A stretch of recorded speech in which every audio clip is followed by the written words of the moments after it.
Welcome back muli mga kaibigan sa bagong muling mga balita na ating mapapakinggan at mapapanood dito sa channel ng Bayan, ang Bayang Pinas. Dito, ating matutunghayan ang mga bagay na nangyayari sa ating bansa, partikular na umano sa loob na mismo ng gobyerno at lalong-lalo na dito sa kasalukuyang administrasyon. Ngunit bago ang lahat, kung bago ka pa lamang sa ating channel ay siguraduhin mong ikaw ay mag-subscribe, pindutin ang notification bell at syempre piliin na rin ang all upang lagi kang maging updated sa mga balitang bago, totoo at walang bias. Syempre mga kaibigan at kung mga ating mga solid viewers naman dyan ay maraming salamat naman po sa inyong walang sawang pagsuporta. At huwag din pong kalimutang magpakita ng suporta sa ating channel sa pamamagitan ng pag-like at pag-share sa ating mga videos. At syempre mga kaibigan, kung meron ka naman pong hinaing at opinyon, ang ating comment section ay bukas para sa inyong mga opinyon at mga hinaing at kung ano po ang nais nyong sabihin sa ating mga gobyerno upang mabasa na ito. Heto na nga mga kaibigan, atin nang panoorin at pakinggan ang balitang ito. Welcome back muli mga kaibigan sa bagong muling mga balita na ating mapapakinggan at mapapanood dito sa channel ng Bayan, ang Bayang Pinas. Dito, ating matutunghayan ang mga bagay na nangyayari sa ating bansa. Gobyerno na to. Walang perek. Pero kung magmalaki po sila, parang ang laki-laki ng kinikita ng gobyerno, pinakamalaking kinita, pinakamalaking non-tax, pinakamalaking tax. Malupit talaga tong gobyerno natin. Okay. Lacson, nagsalita na rin po tungkol po sa ginagawa nila noon nung siya ay senador pa at kinumpara niya po kung bakit nagkakaroon po ng kaguluhan ngayon sa BICAM Committee. Yan po ang mga pag-uusapan natin, pero bago yan, kung bago ka pa lang dito sa ating channel, mag-subscribe ka na. Dahil ito lang ang tayong channel na may kinikilingan, may pinapanigan, una sa balita, huli sa impormasyon, kaya ano pang hinihintay nyo? Pindot na, okay? Pag-usapan natin, no? Alam nyo, grabe po to. Ano ba uunahin natin dito? Ito na lang sigurong kung ano na lang po yung nauna para hindi na po tayo magulumihanan. Ay, bago pala yan, no?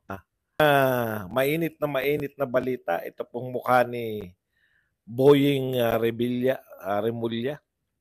PH open to talking with ICC, says DOJ. Ayan po, no? Nagugulat po tayo. Alam nyo, kagaganyan ninyo, nawawalan po tayo ng kredibilidad, no? Mr. DOJ Secretary, sa pabago-bago po nating sinasabi tungkol po sa ICC, nawawalan po tayo ng kredibilidad sa mga tao, lalo na po, parang mayat maya, buwan-buwan may bago kayong sinasabi tungkol sa ICC. Nung nagsimula po ito lahat, nung bati-bati pa, nung buo pa po yung unit team, meaning si Bongbong Marcos at saka si BP Sara ay hindi pa po nag-aaway. Ang linaw po ng mga pronouncement, no? Walang jurisdiction ng ICC sa atin, hindi natin papapasukin, walang makikipagtulungan. Linaw po niyan.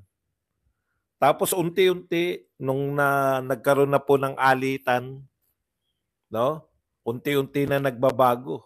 Pwede na ngayong tumistigo kung gustong magpa-imbestiga ni Tatay Digong, pwede na siya magpa-imbestiga. Pwede nang papasukin yung ICC pero hindi tayo makikipagtulungan. Wala pa rin silang jurisdiction. Ngayon po ang latest, no? Dahil patuloy na po naghihidwaan, malala na po yung hidwaan ng pamilyang Marcos at pamilyang Duterte. Aba, iba na ngayon ang sinasabi ni Boying. Ha? Dati ang tigas po ni Boying dyan. Ngayon po, bagong-bago to. Baka sabihin nyo, luma na tong balita na to. January 23. Ngayon lang po to. Sabi po ni Boying, Philippines open to talking with ICC. Ano ba talaga, Boying? Bakit wala tayong isang salita? Alam po ninyo, pagka ganyan tayo pabago-bago, no? Mahirap po yan. Pwede. Pwede nilang pang-takip. Pero, mas lalo po silang mapupulaan dito. Bakit po? Natatandaan ko, November po yata, nung putok na putok yung AJK sa Quadcom, nung sikat na sikat pa yung Quadcom, yung AJK, nagsalita yan si Boying. Di ba? Nagsalita si Boying. Hindi naman tayo madadivert eh. Correct. Pwede namang diversion to. Pero kinakailangan natin sagutin. Di ba? Okay. Etong ibabalik natin kay Boying. Una, wala siyang isang salita. Ikalawa, ano ang tuntungan ninyo para makipagtulungan? Miyembro ba tayo ng ICC? Ikaw mismo yung nagsasabi noon, Boying. Hindi tayo miyembro ng ICC. Wala silang jurisdiction sa atin. Bakit kayo makikipagtulungan? Naku, yari po kayo. Si Trump po, isa sa mga ilalabas niyang executive order, parusa sa ICC. Hinihintay ko nga eh. O baka kasama na ron sa napakaraming executive order, hindi lang naha-highlight. Kasi yung WHO, ayaw na ni Donald Trump, etc. Yang ICC po, isa po yan sa mga international organization na ayaw ni Donald Trump. Pwede nga, naniniwala naman ako sa inyo na diversionary lang to. Pero, butatain na rin natin. Bakit? Kasi, nung kasikatan po nung maraming pinakukontempt, galit na galit tayo sa Quadcom. Nagsabi po yan si Remulle. Magkakaroon ng investigasyon yung DOJ, NBI, DOJ, tungkol sa AJK. Ngayon, kung makikipag-usap kayo sa ICC, na dayuhan, hindi tayo member, ay katraidoran po sa Pilipinas yan. Di po ba? Ididiin ninyo yung isang Pilipino, dating leader ng Pilipinas. Mahirap po yan. Hindi po. Hindi po kami papayag. No? Hindi namin papayagan na makikialam po yung dayuhan. Walang jurisdiction ng ICC. Wala silang jurisdiction kay Tatay Digong. Wala silang jurisdiction sa Pilipinas. Actually, tahimik lang yung ICC sa atin. Marami pong problema ang ICC. Yung mga binigyan nila ng mga warrant of arrest, pinapalagan po sila. O hindi sila iniintindi. Actually, tayo lang po nag-uusap dyan sa ICC niyan. Tuloy-tuloy po sila eh. Pero, pag ikaw ginib up mo, dalawa po yung gusto kong sabihin dito. Ano nangyari ron? Question. Ano nangyari sa investigasyon ninyo? Kaya ka ba makikipag-usap sa ICC dahil wala kayong nakitang ikakaso kay Tatay Digong pagdating sa EJK? Wala ba kayong nakitang ikakaso kay Tatay Digong? Kaya tatakbo na lang kayo sa ICC para maparusahan si Tatay Digong? Hindi po tayo miyembro niyan. Kataksilan po sa mga Pilipino yung isosurrender ninyo. Yung ibang bansa nga, yung ibang bansa nakagawa ng krimen, yung mga Pilipino sa ibang bansa, anong ginagawa natin? Kinakausap natin yung bansa na yun para mapauwi. Kinakausap natin, guilty na yun. Halimbawa, ito si Mary Jane Veloso. Nakikipag-usap tayo sa bansa. Diba? Napaka-contrast nun. Yung mga Pilipinong nakabilanggo sa ibang bansa, nakikipag-usap tayo sa mga korte sa ibang bansa para patawarin sila, para makuha. Ngayon, eto may Pilipino, gustong litisin ng ibang bansa sa krimen na sa binibintang nyong krimen na naganap sa Pilipinas at ang sinasabi ninyong biktima di umano ay mga Pilipino? Tapos ililitisin nyo sa ibang bansa? Hindi po nararapat yan. Di po ba? Ano po logic nun?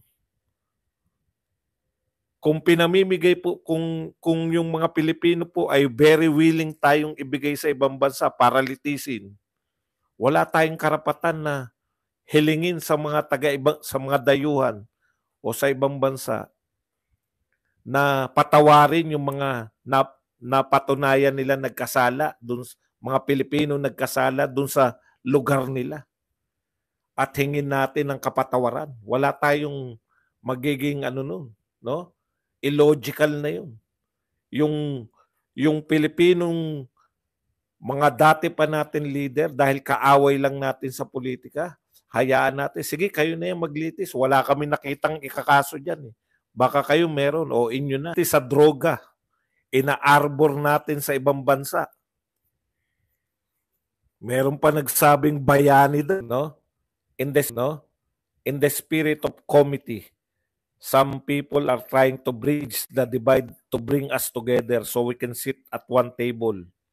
There are certain areas we can cooperate. Lines have to be drawn properly. Ang tanong ko po, bakit kayo makikipag-cooperate? Ang linaw na po hindi na po kami pumapalag Di ba? Bakit bakit may usapan na ngayon makikipag-cooperate kayo sa dayuhan? Hindi ba nyo kaya na makahanap kung ang purpose po ninyo ay makasuhan po si Tatay Digong? Hindi nyo ba makasuhan sa batas natin? Kasi po ang batas ng dayuhan, hindi po tayo sakop niyan. Sabi nga sa inyo, kitang-kita na po natin, di ba? Yung international standard pagdating po sa sexuality education, ibang-iba kaysa sa atin, di ba? Yan po yung sinasabi ko sa inyo. Iba po yung standard ng mga dayuhan pagdating po sa krimen, lalo na po sa addiction. Sa kanila po, hayaan nyo na kung ano man itawag nyo. Huwag nyo sabihin na tumigil na. Hayaan nyo na ako, i-discuss ko pa rin sa inyo. Sa kanila po, no? Iba po yung culture ng maglilitis sa atin. Hindi po, wala po sila sa sitwasyon natin. Sa kanila po, ang mga addict pampered. Sa Europeans po, ang mga addict po doon, pinapamper nila. Binibigyan ng droga, binibigyan para hindi raw sila maghiraman. Tignan nyo po katwiran, ha? Sa Europe, bibigyan nila ng droga yung mga addict para confine sila, hindi sila maghiraman na hiringgilya, para hindi sila magkahawa ng AIDS. Hindi naman po ganyan yung ating culture na tinotolerate natin yung mga addictionis. Oh. Bakit nyo po ibibigay yung paglilitis sa mga taong tinotolerate nila yung mga addict sa taong lumaban sa o nag-conduct ng war on drugs? Maling-mali po.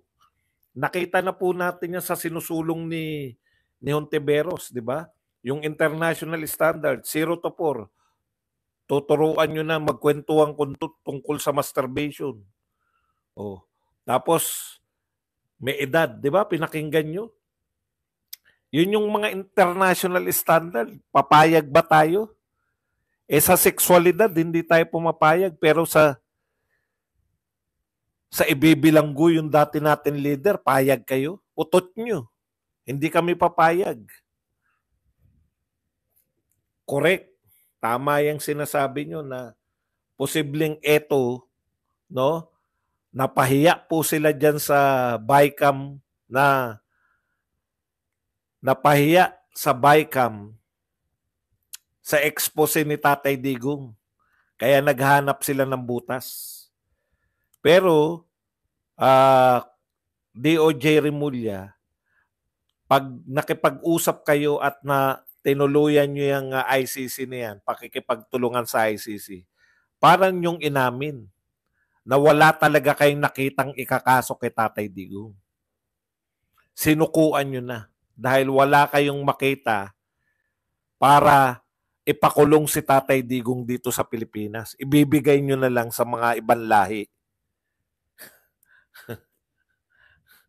Hindi po papayag yung mga Duterte supporters. Okay. Punta na po tayo rito sa iba pang balita.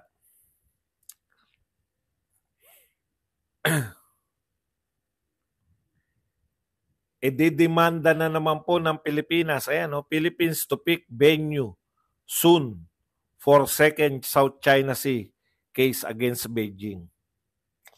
Alam nyo, ayan, may balak na naman po. Nagbabalak na naman po ang Pilipinas na idemanda ang China. Matanong ko lang po kayo. Nung panahon po ni Pinoy na dinimanda yung China, nanalo tayo, di ba? Nanalo tayo. Ano po nahita natin? Nakuha ba natin premyo natin? Siyempre, pag nanalo ka, may premyo ka. Nakuha ba natin yung premyo natin? Baliktad po ang nangyari. Ano po ginawa ng China? Doon po, panahon na nagtayo sila ng mga artificial island sa mga dating mga tinuturing nating atin. Napigilan ba nung panalo natin yung pagtatayo ng China? Wala po. Ngayon, kanila na yun. Naangkin na nila. Ngayon, magpapanibago na naman kayo na hindi po ako pro-China. Pro-Pilipinas po kami. Wala naman tayong kakayahan na enforce. Mananalo na naman. Gagastos ulit tayo dyan. Billion po yan, yung hinablan natin. Gagastos tayo, hindi atin ng China. Kung ano mga, saan nyo man ididemanda. Pag hindi umatin ng China, mananalo tayo by default, di ba? Kikilalanin ba ng China yung panalo natin? Maibibigay ba yung premyo natin? Wala rin. Pinalalala lang natin yung sitwasyon. Mag-assert na naman yung China.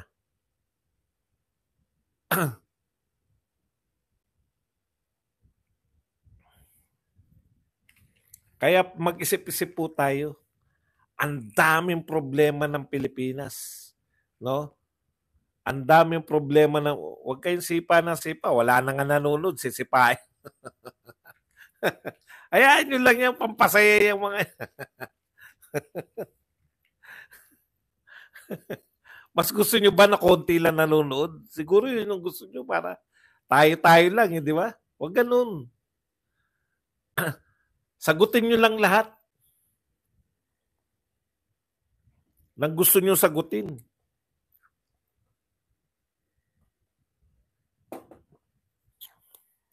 Aanim na raan na lang nga nanonood sa atin eh. Tanggal pa kayo ng tanggal. Pag ako nabwisit, tatanggalin ko na kayo lahat. Lahat na kayo para wala na matanggal dito eh.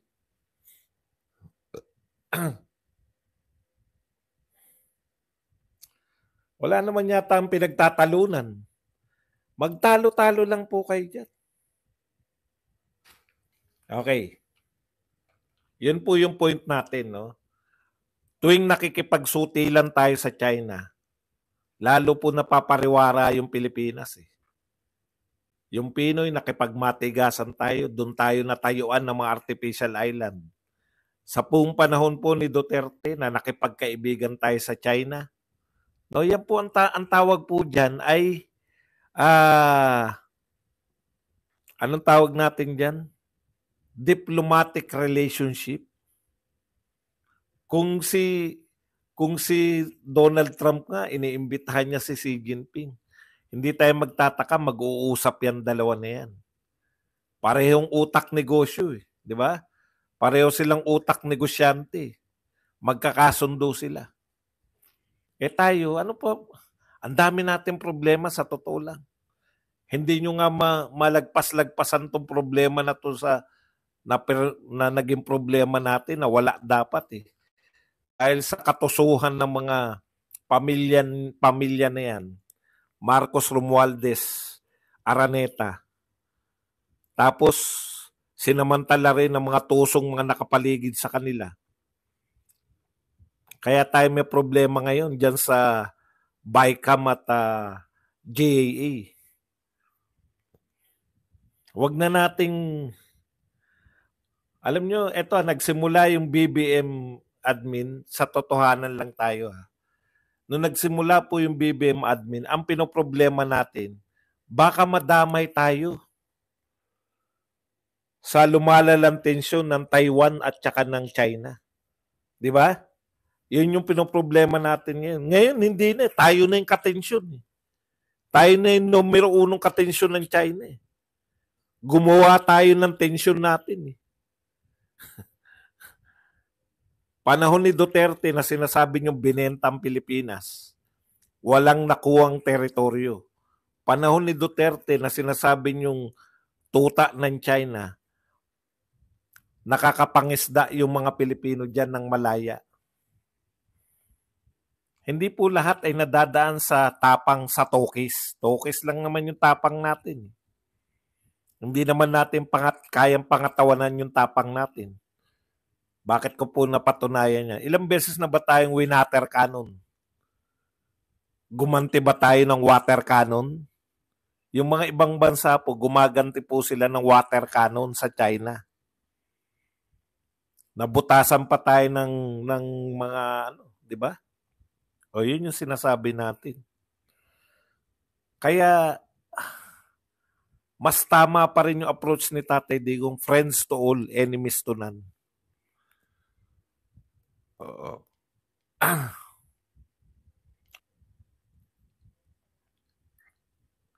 Kahapon lang, pinag-uusapan po natin na 28,000 na mga ari-arian ng Pilipinas na ang mga pinakamaliliit ay 200 square meters ay ibebenta na naman po natin. No? Hindi po natin alam kung gaano kalalaki yung malalaki. Pero kung 200 meters na yung iba, malamang to lahat na po ng pag-aaring lupain ng ating bayan ibebenta na rekto ngayong taon. Kasi pati 200 meters, gaano lang yun. O 80 square meters yung bahay ko. O di doble lang ng bahay ko halos. O tatlong kasing laki lang ng bahay ko. Wala pa po yatang isang buong basketball court yun. So ibig sabihin po, wala na po talaga maibenta. Maski po maliliit na ibenta na. Hindi nga ako magtataka, pati kung yan lahat ng cultural center na yan, maibenta lahat yan. Kasi kung wala na maibenta eh. Di ba? Okay, bakit po nagbebenta? Yun na nga, kailangan ng pondo. Napaka-contrast po, no? Pinagmamalaki nila na ngayon pinakamalaki ang koleksyon ng BIR. Very good. May masama po ba ron? Wala. Tapos sumunod, ngayon tayo may pinakamalaking kita na non-taxes. Kinita po ng Pilipinas na non-tax. Ano po yung ibig sabihin niyang non-tax na yan? Yan po yung mga binenta natin. Binentang ginto, binentang yung privatization ng NAIA. Wala na pong ipa-privatize. Magwawala na po yung tao pag nagbenta pa sila ng marami pang ginto. Ngayon po, mga lupain na. Maliliit. 28,000 na lupain ngayong taon. O pag-ari, 28,000 na pag-ari ngayong taon. Bukod pa dyan, hindi pa nakontento si Recto. Kinuwenta niya siguro, ang nakakatakot po dun sa binibenta natin, paano tayo nakasiguro na hindi mga politiko ang makakabili niyan? Di ba? Pati mga kasinong pag-aari natin, binibenta na rin. Hayop talaga, no? Pinundar ng ibang mga presidente tapos siya taga-benta lang.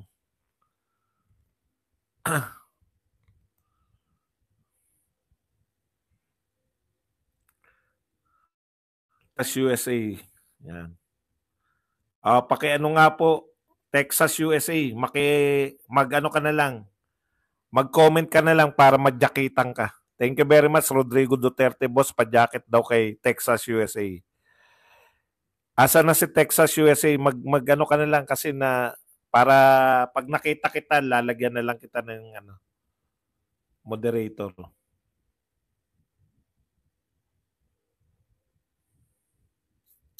Okay. Sana tayo. Ngayon naman po, ang pinag-iisipan ni Recto, anong tax pa? No? Anong tax pa po ang ipapataw sa atin? Grabe. Bukod po sa mga binibenta, bukod pa po sa binentang mga ari-arian natin, bukod pa po sa mga pre-nivitize, ngayon naman po, ang gusto niya ni Recto, naghanap na po ng bagong tax. Wala pong katapusan eh. Ano po, bakit po may tax pa rin? Bakit magbebenta na po tayo ng ari-arian, sabay-sabay? Lahat na po ng ari-arian, bebenta na ni Recto. Bakit po naghahabol pa rin po ng tax ng panibago? Ito po paliwanag. Marcos admin needs new tax measures. We do have a few revenue measures in Congress right now. We expect to pass them before the end of the year, maybe during the end of session. At saka itataas din po yung interest rates sa mga bangko. Grabe. Kaya talagang na to eh. Durugan na po rito sa Pilipinas eh. Itataas ang mga taxes nang wala tayong nakikitang proyekto. Tigilan nyo na yung nakakapanggigil na, no? Ito po yung kasado na ngayon. Yung pong value added tax on digital service providers. Ipapatupad na po yan ngayong taon. Hindi ko alam kung ano tong digital service providers. Yung mga tataksan na nila tong mga YouTube, tataksan nila yung mga yung ba yung digital service providers.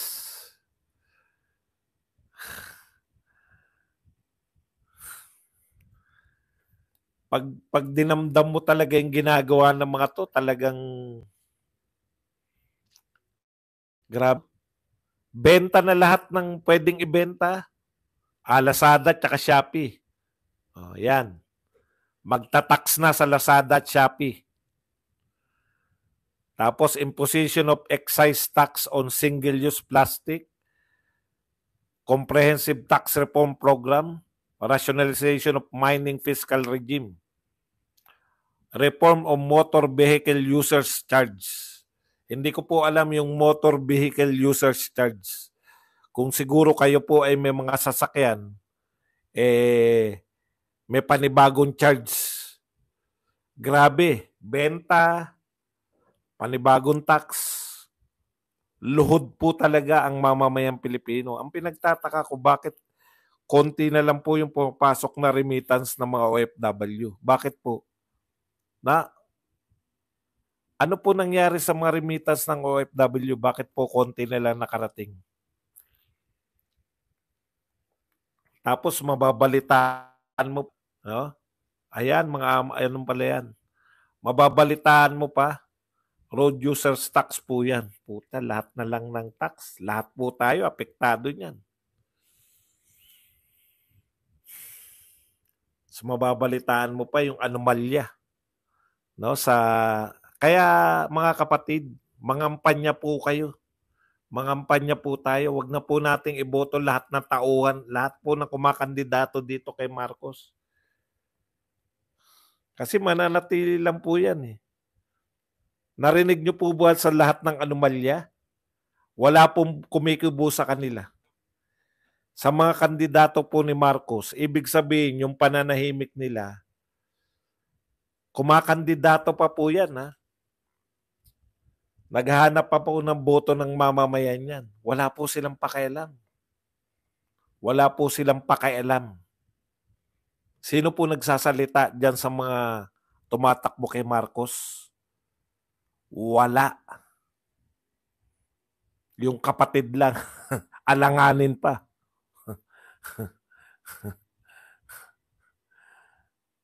Ibig sabihin, yung mga kandidato po ni Marcos, very willing sila sa ganitong na walang pagbabago. Very willing. Nagre-report kayo ng malalaking kita, pero sa totoo, wala naman talaga tayong malalaking kita kasi in contrast eh. Kung malaki po ang kita ninyo, alam nyo kung yung tax, kinakabahan po ako dyan eh. Naalala ko po, pinag-aralan namin nung college yan. Hindi na tayo pinauutang nun eh. Unless na meron tayong yung letter of intent, yung sinasabi natin, di ba pumasok po yung IMF, World Bank ngayon, merong pinapayuhan na tayo. Wala na silang tiwala na kaya ng gobyerno natin.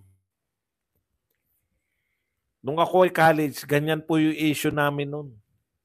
Kawawang-kawawa ang Pilipinas. Bago pa utangin, kinakailangan ini-state muna natin kung paano tayo makakabayad ng utang. Yan po, yung pagdadagdag po ng interest rate, pagdadagdag po ng tax, ganyan na ganyan po yun. Lalaki pera mo kasi magdadagdag ka ng tax bago ka nila pautangin. Hindi ko alam kung ganyan na uli ang sitwasyon natin ngayon. Saan ka nakakita? Sabay-sabay. Privatization, benta dito, tapos tax pa ngayon. Pagkatapos ni Marcos, wala na tayong asset, ubos na. Baka ngayon lang taon na to, hanggang ngayon lang taon. Kasi 200 square meters na yung binibenta ni Recto. Ang liit na pong lupain nun. Ibig sabihin, ngayong taon na to, gaano kalaki kaya yung mga malalaking lupain? Baka pati mga bulkan natin, meron na may-ari.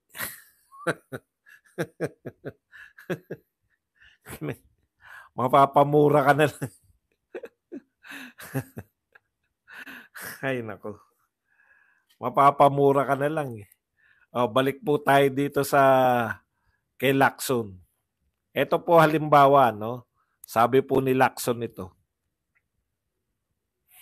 Ano yung sabi ni Lacson?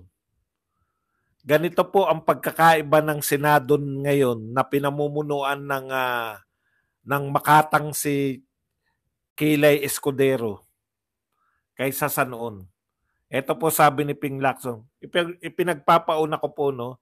Hindi ko po iboboto, hindi po natin iboboto si Ping Lacson. Kasi tumakbo siya under Marcos, di ba?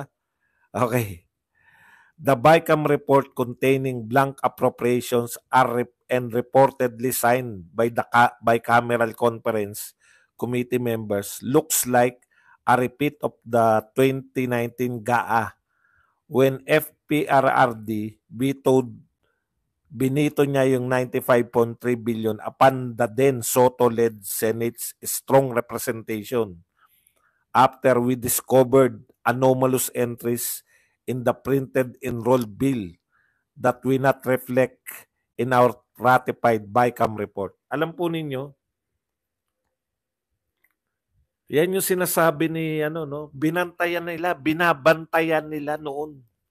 Nakita nila Soto na merong in-insert yung mga House of Representative. Kaya pumalag sila Soto. At yun nga, siyempre pabida siya. Pero totoo naman yun, no? Yung si Soto pa yung leader, hindi naman ako proud na pagiging leader niya. Pero at least yung budget man lang may nahita sila. Ayan, no? A strong representation after we discovered anomalous entries in the printed enrolled bill. The big difference now is, ang malaking diferensya raw ngayon, nobody among the present senators dared and cared to scrutinize the budget documents. Hence, this controversy now brewing. Wala pong naglalakas loob sa mga senador ngayon na busisiin yung budget. Kasi last year pa yan eh. Natandaan nyo last year may problema na sila. Sabi nila last year, bakit kayo nag-insert? Tapos na yung usapan natin sa BICAM, tapos may in-insert kayo. Si Amy Marcos, saka si Batong, ano nun, di ba? Nagsasalita. Ano sinabi ng mga congressman? Pirma kayo ng pirma eh. Hindi kayo nagbabasa. Hanggang ngayon, hindi pa rin sila nagbabasa. Pinopiloso po lang tayo nito ni ano. Namimiloso po lang po si Chis Escudero. Nga sinasabi niya na kung may reklamo kayo, magdemanda kayo. Hindi po yan yung usapin eh. Dapat nagtrabaho ka bilang senador, bilang presidente ng Senado. Dapat binubusisi mo. May halimbawa na yung panahon nila Soto, hindi sila pumayag. Bakit ikaw pumapayag? Tuwan-tuwa pa yan, di ba? Tuwan-tuwa pa yan na meron daw silang 5 bilyon. Yan nga sabi ni isa pa sa sinabi nito ni Ping Lacson. Bakit daw pumayag si Grace po sa AKAP? Kasi may 5 bilyon na raw yung Senado. 5 bilyon, inyo ba yun? Di ba DSWD yun, sabi niya? Yun eh. Kaya halatang halata eh. The Filipino taxpayers deserve an explanation, an examination of the enrolled bill printed by the HOR and comparing it with the ratified BICAM report will expose those responsible. Ang problema po, nasan yung mga printed bill na yan? Enrolled bill. Ang sinasabi po nila, no? Kaya tama si Ungab sa paghanap niya ng printed eh. Tumingin kayo sa tumingin daw sa may website. Hindi po obra yun. Yung mismong kopya na may hawak po si Ungab, sila wala. Hindi mo pwedeng daanin yan na ibig sabihin, inutil tong Senado na to sa pamumuno nito ni Quezon Escudero. Alam niyo kung bakit sila walang pakialam dyan? Lahat naman sila mapasenado at Kongreso, HOR. Ang pakialam lang po nila, siraan lang po ang mga Duterte. Yun lang. Manira lang sa mga Duterte. Yan lang po ang ating topic. Pwede na po kayo magtanong, pwede na po kayo magbigay ng reaksyon at higit sa lahat, pwede po kayo magpakape. Ngayon po kayo magtanong. Incompetence ang gobyerno ngayon. Ruru, mas malala. Yun na nga, Jane Bramlett, di ba? Nakikita na natin na incompetent. Huling-huli tayo sa tourism, huling-huli tayo sa investment, wala nag-invest sa atin. Konti na lang yung pumapasok na turista sa atin. Nag-privatize tayo ng airport, wala namang improvement.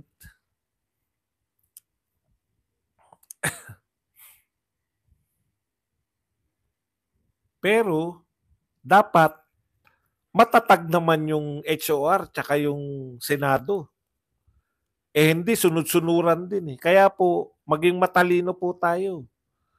Pag binoto nyo pa rin tong mga senador ni Marcos, wala na po mangyari sa Pilipinas. Huwag po kayong umangal ng umangal.